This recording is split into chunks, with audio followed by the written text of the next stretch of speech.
14వ రోజు ఉపవాసకుడికి చేసిన మీ అందరికీ కూడా ప్రత్యేకమైన వందనాలు తెలియజేస్తూ ఉన్నా. మంచిది, ఈ రాత్రి దేవుడు మనతో మాట్లాడుతున్నాడు.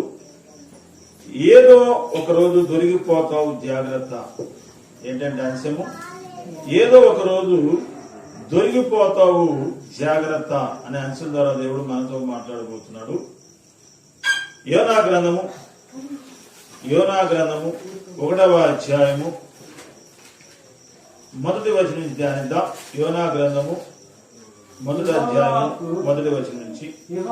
యెహోవా వాక్కు అమిత్తయి కుమారుడైన యోనాకు ప్రత్యక్షమై ఇలాగు సెలవిచ్చెను, నినివే పట్టణస్థుల దోషము నా దృష్టికి ఘోరమైన గనుక నీవు లేచి నినివే మహాపట్టణములకు పోయి దానికి దుర్గతి కలుగునని ప్రకటింపు.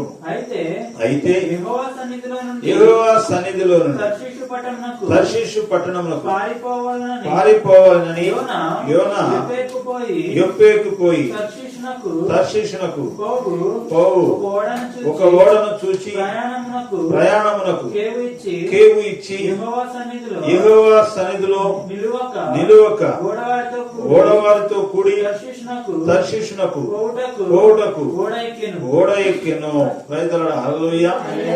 ప్రార్థన చేసుకుందాం. స్తోత్రాలు నాన్న, స్తోత్రాలయ్యా. మరి ఈ సమయంలో అయ్యా 13 రోజులు ఉపవాస ప్రార్థన మాకు తోడు నడిపించారు, అందులో బట్టి నీకు స్తోత్రాలు. 14వ రోజు ఉపవాస కూడికను అయ్యా ఇప్పటి వరకు కూడా పాటలు మాకు తోడు నడిపించారు. ఈ సమయంలో వాక్యదానంలోకి వెళ్తుండగా సౌకర్యం బిడ్డకు కావాల్సిన జ్ఞానం మీద దయచేయండి. నన్ను నీ శరీరాలను మరుగుపరచండి. నా నోట్లో నీ మాటలు ఉంచండి అయ్యా. పరిశుద్ధాత్మతో కూడినటువంటి అయ్యా వాక్కులు మీరు విడుదల చేయమని, అనేక ఆత్మలు పట్టబడడానికి కృప చూపించి మా హృదయాలు తెరవబడడానికి నీ కృప అనుగ్రహించి మీరే మహిమపడడం. అది యేసుక్రీస్తు ఘనమైన నామములో మీకు అడిగి ప్రార్థించి వేడుకున్నాం తండ్రి, ఆమేన్. హల్లెలూయా.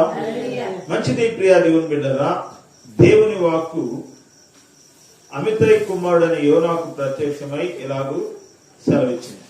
ఏంటి అంటే, నినివే పట్టణస్థుల దోషము నా దృష్టికి ఘోరమాయను గనుక నీవు లేచి నినివే మహాపట్టణమునకు పోయి దానికి దుర్గతి కలుగునని ప్రకటించు అని దేవుడు యోనాకు సెలవిచ్చాడు.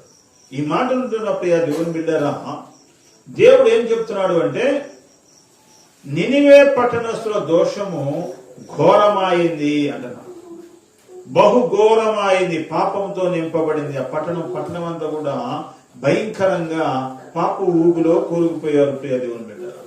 అంత భయంకరమైనటువంటి పట్టణంలో ఆ దోషము ఎక్కువైపోయి దేవుని దగ్గరగా మొర్రెడితే అది దైవజనుడైన లేదా ఒక ప్రవక్త అయినటువంటి యోనాకు దేవుడు సెలవిస్తున్నాడు, నీ వెళ్ళి ఆ పట్టణములో ఉన్నటువంటి ప్రజలకు నువ్వు ప్రకటించు, 40 రోజుల్లో ఈ పట్టణము నాశనం చేయబోతున్నాడు దేవుడు అని నువ్వు చెప్పు అని దేవుడు సెలవిచ్చాడు. నేను దాన్ని నాశనం చేయబోతున్నా 40 దినాలు. ఒకవేళ ఈ లోపు గనక, ఈ 40 రోజులుగా లోపు గనక మీ జీవితాలు మార్చుకొని, మీ ప్రవర్తన మార్చుకొని, మీ దుష్కార్యాలను విడిచిపెట్టి మీ పాపాన్ని విడిచిపెట్టి ఒక మంచి వ్యక్తులుగా మీరు మార్చబడితే ఓకే, నేను నశింపజేయను. లేదు అంటే మాత్రం పట్టణాన్ని మొత్తాన్ని నశింపజేయబోతున్నాను అనేది చెప్పు, నేను చెప్పానని చెప్పి అన్నాడు. చూడండి,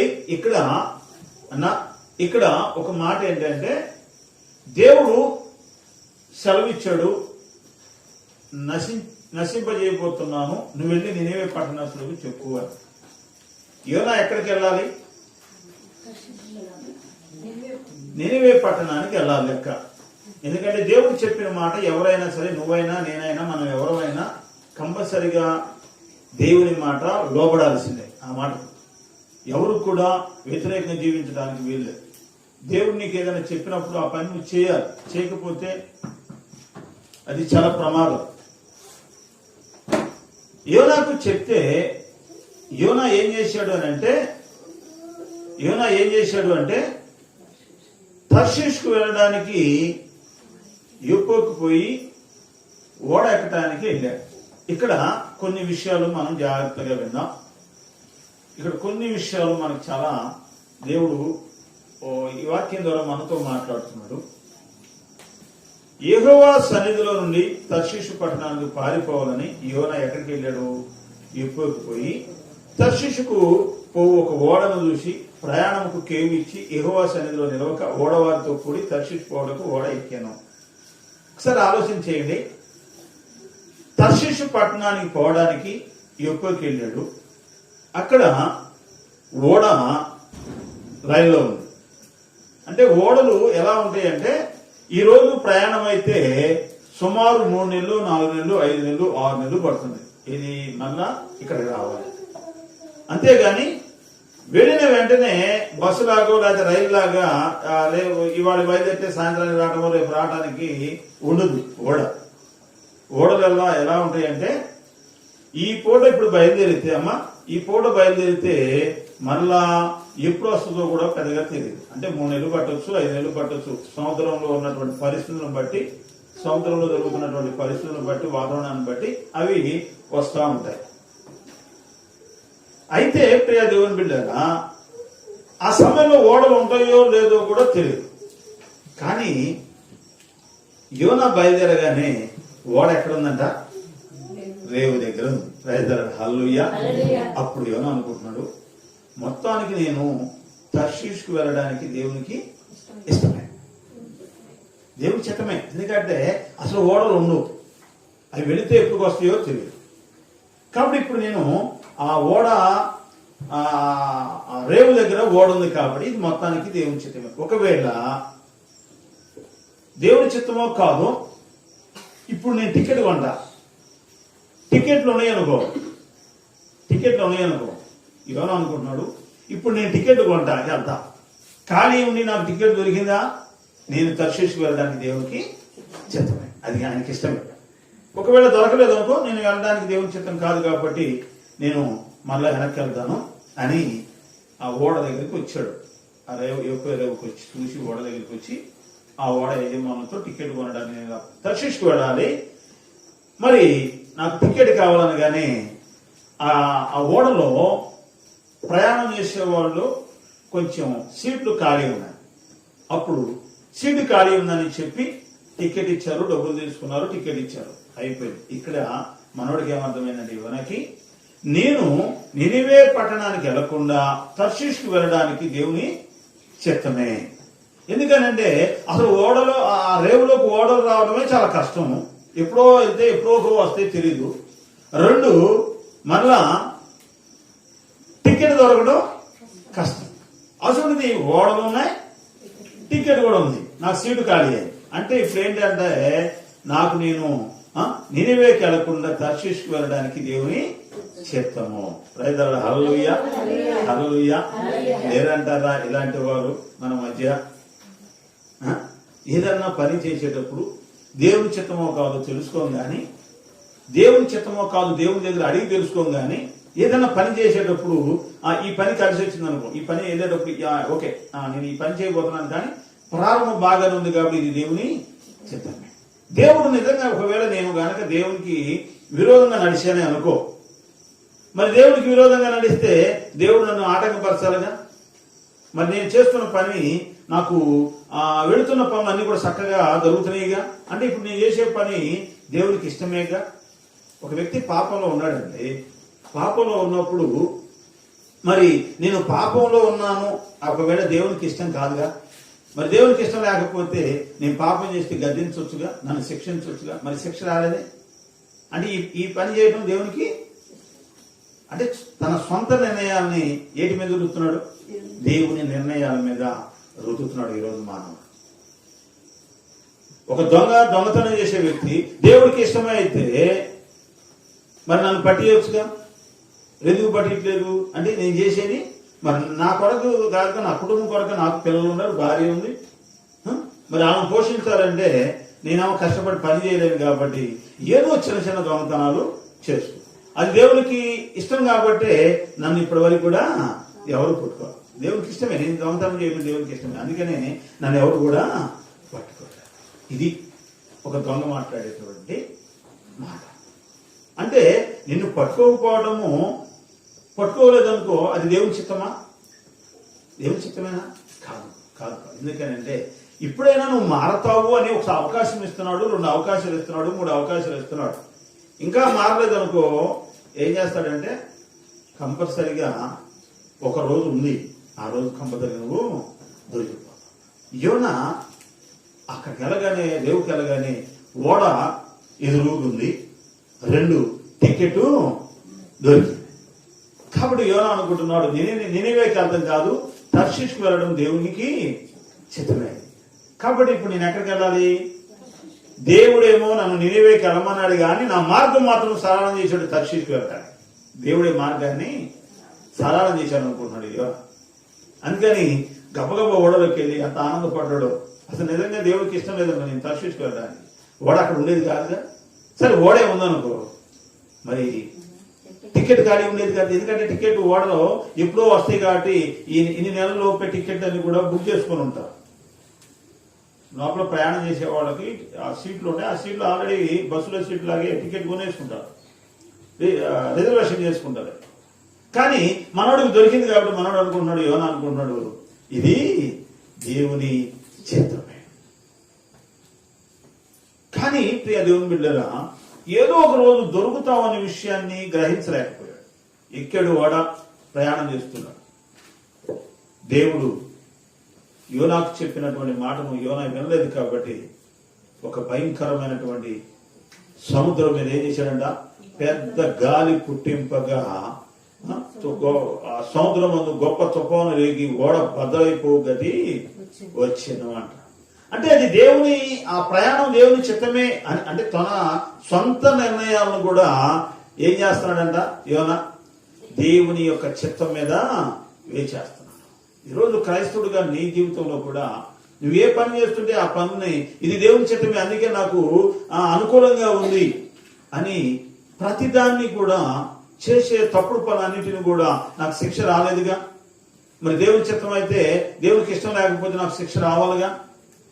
నేను చేసే తప్పుడు పనులు అనుకో, తప్పుడు పని అయితే మరి దేవుడు నన్ను ఏం చేయాలి, గద్దించాలిగా, నన్ను శిక్షించాలిగా. మరి శిక్ష నా మీదకి రాలేదు కాబట్టి ఇది దేవుని చిత్తం. ఎన్ని తప్పుడు పనులు చేసినా కూడా అది ఆ దేవుని శిక్ష నా మీదకి రాలేదు కాబట్టి ఇది తప్పుడు పని కాదు, ఇది నేను తీసుకున్న నిర్ణయము మంచిది అని ఈరోజు మానవుడు తప్పుడు మార్గంలో జీవిస్తున్నాడు. ఎందుకు నీకు శిక్ష రాలేదో దేవుని వాక్యం అక్కడ సెలవిస్తుంది. తగిన సమయం రావాలి. పాపం పండకుండా ఎవరికి కూడా కాయి పండకుండా రాదు అంత తేలిక. కాయి పండాలి, పండిన తర్వాతే కాయి పండు రాలుతుంది.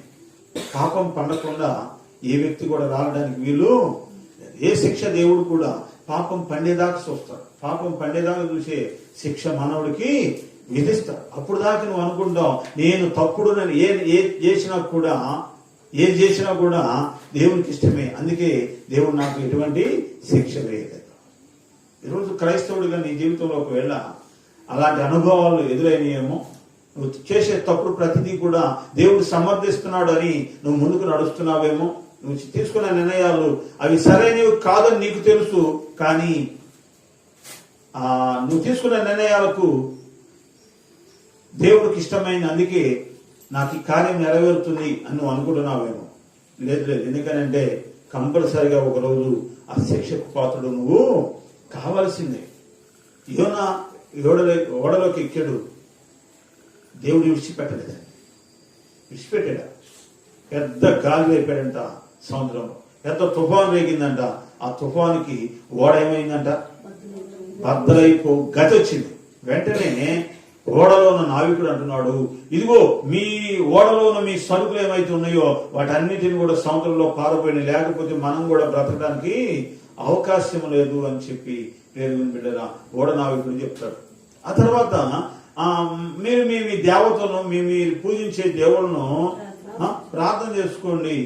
ఏమో ఒకవేళ ఎవరు దేవుళ్ళు, ఎవరు దేవతలు, ఎవరు రక్షిస్తారు, ఎవరు చెప్పలేం. కాబట్టి మీరు ఇంతమంది జనాంగం ఉన్నారు, మీ దేవతలు, మీ యొక్క దేవుళ్ళని ఆరాధించుకొని ప్రార్థన చేయండి అని చెప్పి ఆ ఓడనావికుడికి చెప్తే అందరూ కూడా వారి యొక్క దేవతలకో వారి దేవుడికో ఆరాధన చేస్తూ ప్రార్థన చేస్తున్నారు. కానీ సముద్రంలో గాలి మాత్రము, తుఫాను మాత్రం తగ్గట్లేదు.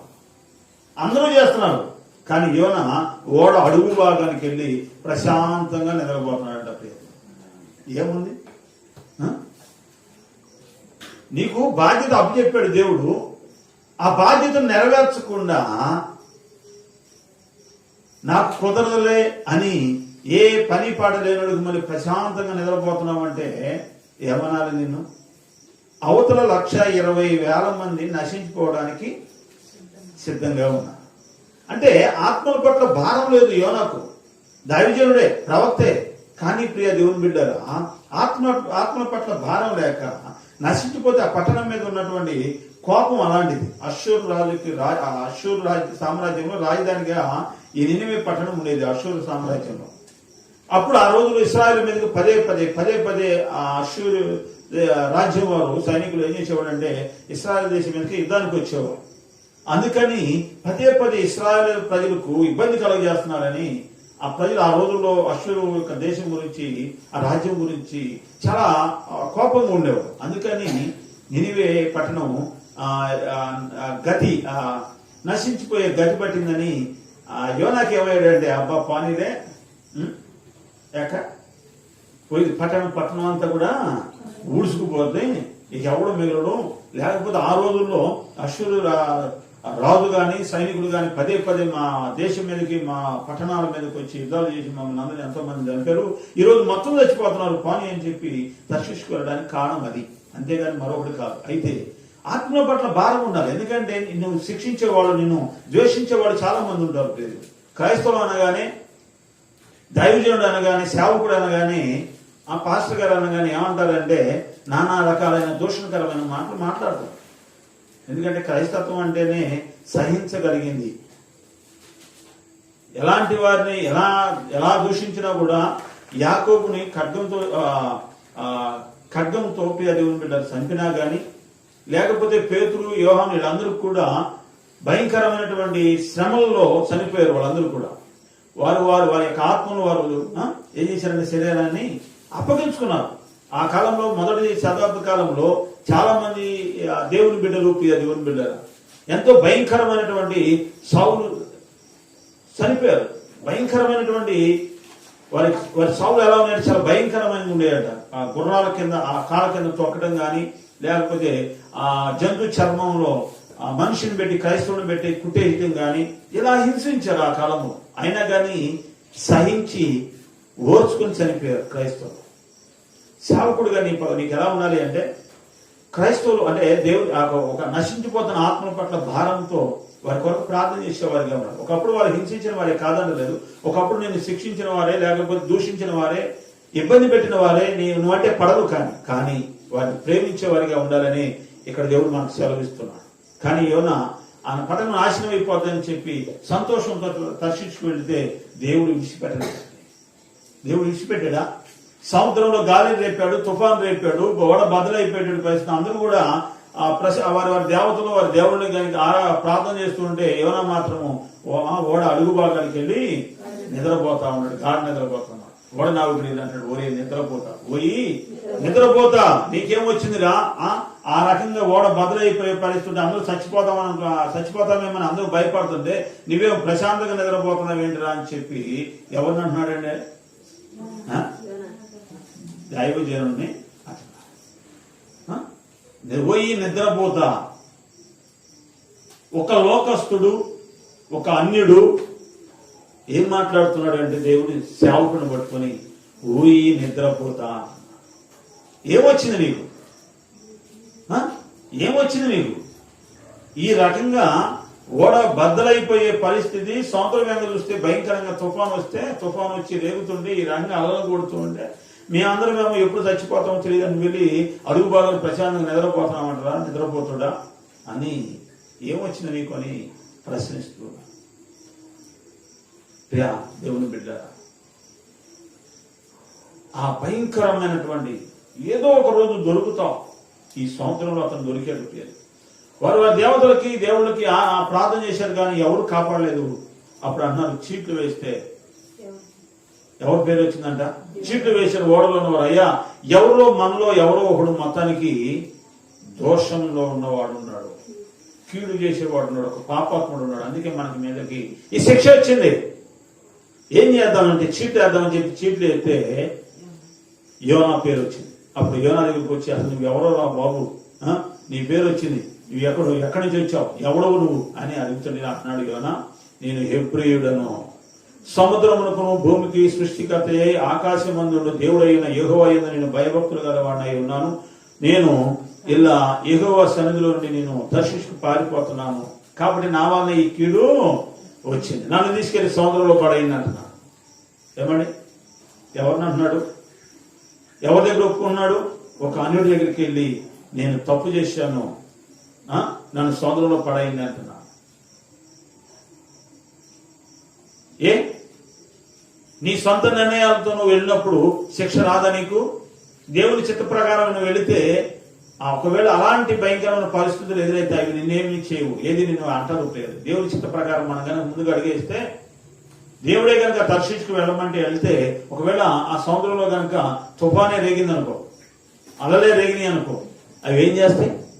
దేవుడు మనకు తోడుంటాడు. కానీ దేవుడు తోడు లేకుండా, దేవుడికి ఇష్టం లేకుండా మనం వెళ్ళినప్పుడు భయంకరమైన పరిస్థితులు మనం ఎదుర్కోవాలి అని యోనా ద్వారా మనతో మాట్లాడుతున్నాం. యోనా సముద్రంలో పడేయంగానే సముద్రంలో పడేస్తారట. దేవుడు బిడ్డ గాలి ఏమైంది? నిమ్మడమాయను. వామ్మో, వీళ్ళ దేవుడు చాలా భయంకరుడు అని ఆ ఓడలో ఉన్నటువంటి నావికుడు గాని ప్రజలు గాని చాలా భయపడ్డారంట. ఎందుకనంటే ఇంతమంది మనం మన దేవుడిని మనం ఆరాధన ప్రార్థించాం కానీ ఎవరు ఆలకించలేదు. కానీ ఇతను సముద్రంలో పడవేస్తే ఇతని దేవుడు గాలిని నిమ్మడపరిచాడు. కాబట్టి వీరు దేవుడు శక్తి కలిగిన దేవుడు అని భయపడి వణికిపోతూ, అయ్యా, ఒక నిర్దోషిని మేము సముద్రంలో పడవేశామని ఆ నింద మా మీద రాకుండా, ఆ శిక్ష మా మీదకి రాకుండా మమ్మను కాపాడు అని చెప్పి ఆ సముద్రంలో పడేస్తే దేవుడు ఏం చేశాడో తెలుసా? ఒకవేళ దేవుడికి విరోధంగా జీవించిన దేవుడు శిక్షిస్తాడు గాని మరలా తన వైపుకు మరలుచుకుంటాడు అనే దాన్ని దేవుడు మనకు తెలియపరుస్తున్నాడు. దేవుడు యోనాను కాపాడడం కొరకు, ఏది దేవుడికి విరోధంగా నడిచినా గాని యోనాను శిక్షించినా కానీ మరణానికి అప్పగించలేదు. దేవుని బిడ్డ ఏం చేశాడట? చేపకు ఆజ్ఞాపించాడు. ఇదిగో నా సేవకుడైన యోనా సముద్రంలో పడుతున్నాడు, నువ్వు వెళ్ళి మింగు అని చెప్పి వేల్ షార్క్ అని చేప దేవుని బిడ్డ తిమింగలానికి చెప్తే అది వచ్చి అతను మింగింది. అది 3 రోజులు కడుపులో ఉన్నాడు, కానీ అది జీర్ణించుకునే శక్తి ఆ మనిషిని జీర్ణించుకునే శక్తి దాని దగ్గర లేకపోవడం, ఆ జీర్ణక్రియ లోపల ఉన్నటువంటి పేగులట అవి జీర్ణించుకోలేనప్పుడు అవి వాంతి అయినట్లుగా బయటకు వచ్చి కక్కే అలవాటు వేల్ షార్క్ ఉంటుంది. క్యాట్లాట్ షాప దాన్ని అంటారు, క్యాట్లాట్ షాప అంటారు. అది బయటకు వచ్చి కక్కేసినప్పుడు పేరు బిడ్డరా, ఆ లోపల ఉన్నప్పుడు ఎంతగా 2వ అధ్యాయం చూస్తే లోపల ఉన్నప్పుడు ఎంతగా ప్రార్థన చేస్తారంటే, నన్ను గనక ఈ నాసులో నుంచి బయటపడైతే నేను మొక్కున్న మొక్కులన్నీ తీరుస్తానంటాడు. ఎప్పుడు? శ్రమలో ఉన్నప్పుడు. శ్రమలో ఉన్నప్పుడు మానవుడి బుద్ధి ఎలాంటిదంటే, మామూలుగా ఉన్నప్పుడేమో ఆయన ఎవడో నాకు తెలియదు అంటాం. ఏమంటారు? శ్రమ వస్తే ఎన్ని మొక్కులు మొక్కుతావో, నన్ను కనుక బయటేస్తే ఈ మొక్కులన్నీ తీర్చుకుంటానంట. ప్రియదేవుని బిడ్డారా, ఆ తర్వాత వెళ్ళాడండి, బుద్ధి వచ్చింది, వెళ్ళాడు. ఏం చేశాడో తెలుసా? ఒక 3 దినాల ప్రయాణం అంతా పట్టణం, అది విశాలమైన పట్టణం. ఒక దినం ప్రయాణం చేసి చెప్తున్నాడు, 40 రోజుల్లో ఈ పట్టణాన్ని నాశనం చేయబోతున్నాడు దేవుడు, మీరు మీ బ్రతుకులు మార్చుకోండి అంటే రాజులతో సహా, మంత్రులతో సహా, సైనికులతో సహా, ఆ దేశంలో ఉన్న పసిపిల్లలతో సహా కూడా ఉపవాసం ఉండి ప్రార్థన చేస్తే దేవుని కనికరాన్ని ఆ పట్టణ ప్రజలు పొందుకున్నారు. సుమారు 1,20,000 మంది, 1,20,000 మంది కుడియడమని ఎరుగని ప్రజలు రక్షింపబడ్డారు. నీవు ఒక్కరోజు ఆ స్వార్థ ప్రకటించగలిగితే నీకు తెలియకుండా ఎంతమంది రక్షింపబడతారో నీకు నాకు తెలియదు ప్రియదేవుని.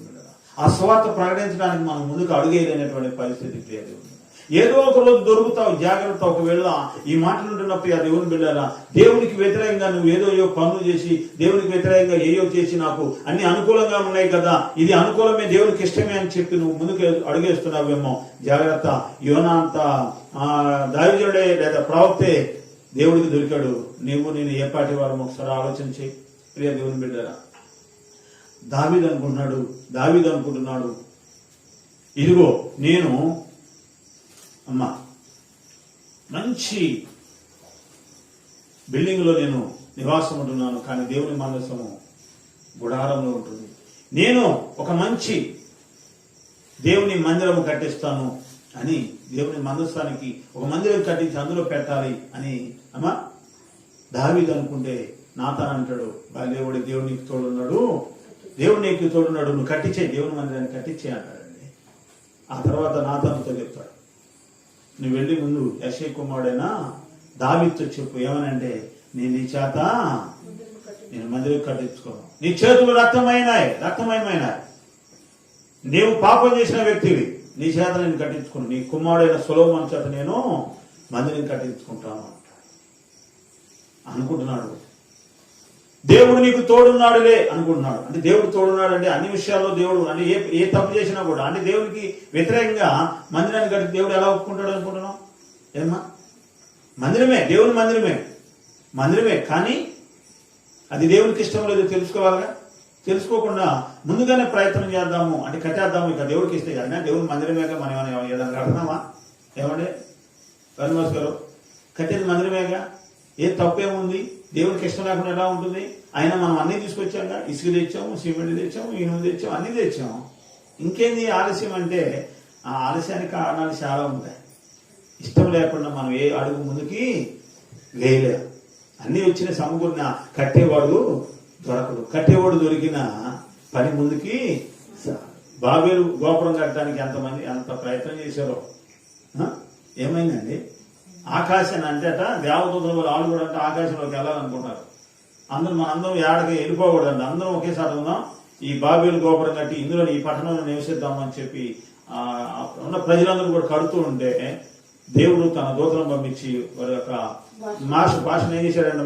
మాటని తారుమారు చేశాడండి భాష. ఒకరికొకరు వాడేమో ఇటుక అడుగుతుంటే వీడేమో సిమెంట్ ఎత్తుకెళ్ళంటే, వాడు సిమెంట్ అడిగితేనే వీడేమో ప్రియ దేవుని బిడ్డ ఏమా అర్థమవుతుందా? వాడు ఇటుక అడుగుతుంటే పయ్యోడు కిందోడు సిమెంట్ ఎత్తుకెళ్తున్నాడంట, పయ్యోడు సిమెంట్ అడిగితే వీడు ఇటుక ఎత్తుకెళ్తున్నాడంట. కానీ నీళ్ళు ఎత్తురారా అంటేనేమో ఇంకా ఏయో మట్టో పొట్టో ఎత్తుకెళ్తున్నాడు. అంటే భాషను ఏం చేశాడు? దేవుడు తారుమారు చేశాడు. నీ ఆలోచన ప్రకారం కట్టుకోవాలనుకోవటం, నీ ఆలోచన ప్రకారం నడవాలనుకోవటం, ఇది దేవుని చిత్తమే. లేకపోతే అంతదాకా కట్టేయంగా ఇంకేముంది, ఇంకా 4 బిల్డింగ్లు కడితే మనం అనుకుంది అయిపోయింది అంటే అది నీ ఇష్టం కాదు. ఎక్కడో ఒకసారి దేవుడు ఆపేస్తాడు అనే విషయాన్ని గ్రహించు. ఈ మాట్లాడుతున్న ప్రియ దేవుని బిడ్డరా, దావీదు అంత భక్తుడే మందిరం కట్టాలంటే కట్టించుకోలేదు. తన చిత్త ప్రకారం కట్టాలనుకున్నాడు, కానీ అది దేవుని చిత్తం కాదు. ఆపేశాడు దేవుడు. బాబేలు గోపురం కట్టాలనుకున్న ప్రజలు చాలా వరకు కట్టారట. ఇంకా కట్టాలనుకుంటే దేవుడు అంతటితో, దేవుని చిత్తం లేకుండా చేయాలనుకుంటే అంతటితో ఆపేశాడు. తర్షీషుకు వెళ్ళాలనుకున్నాడు తన సొంత ఆలోచన ప్రకారం, దేవుని చిత్తమే అనుకున్నాడు, కానీ మధ్యలోనే ఆగిపోయేటటువంటి పరిస్థితి యోనాకు వచ్చింది. ఈ మాట వింటున్న ప్రియ దేవుని బిడ్డరా, ఒకవేళ నీవు కూడా ఏదో నీ సొంత ప్రయత్నాలు చేస్తూ ఇది దేవుని చిత్తమేలే, దేవుని ప్రణాళికలే, అందుకేలే నాకు అన్ని కలిసి వస్తున్నాయి కదా, ఏ పని చేస్తున్నా ఆ పనిలో నేను ముందుకు వెళ్తున్నాను కదా, నేను చేసే ప్రతి పని కూడా నాకు అనుకూలంగానే ఉంది కదా అని ఒకవేళ నువ్వు అనుకుంటున్నావేమో, మధ్యలో ఎక్కడో ఒకసారి నిన్ను పీక పట్టుకుంటాడు. దొరుకుతావు. నువ్వు ఎంత తేలిక దొరకలేదులే, ఏ పని చేస్తున్నా నేను దొరకలేదు, పాపం చేస్తున్నా నేను దొరకలేదు అనుకుంటున్నావేమో, ఏదో ఒక రోజు నువ్వు కంపల్సరిగా దొరుకుతావు అనే విషయాన్ని గ్రహించు. ఆ దేవునికి కళ్ళకు నువ్వు దాగి ఉండాలని నువ్వు అనుకుంటున్నావేమో, కానీ నేను పాతాళంలో ఉన్నా, సముద్రపు అగాధంలో ఉన్నా, ఎక్కడున్నా కూడా నిన్ను బయటకు దేవుడు తీసుకొస్తాడనే విషయాన్ని గ్రహించు. కాబట్టి ఈ మాటలు ప్రియ దేవుని బిడ్డ, ఏది చేసినా అది దేవుని చిత్తమా కాదా అని దేవుని దగ్గర విచారించి నువ్వు ముందుకు అడిగేయగలిగితే నీ జీవితంలో గొప్ప ఆశీర్వాదాలు దేవుడు నువ్వు పొందుకోగలుగుతావు. అలాంటి మహాకృపను దేవుడు నీకు నాకు మనందరికీ అనుగ్రహించును గాక. దేవుడి కొద్ది మాటలు దీవించును గాక. ఆమెన్.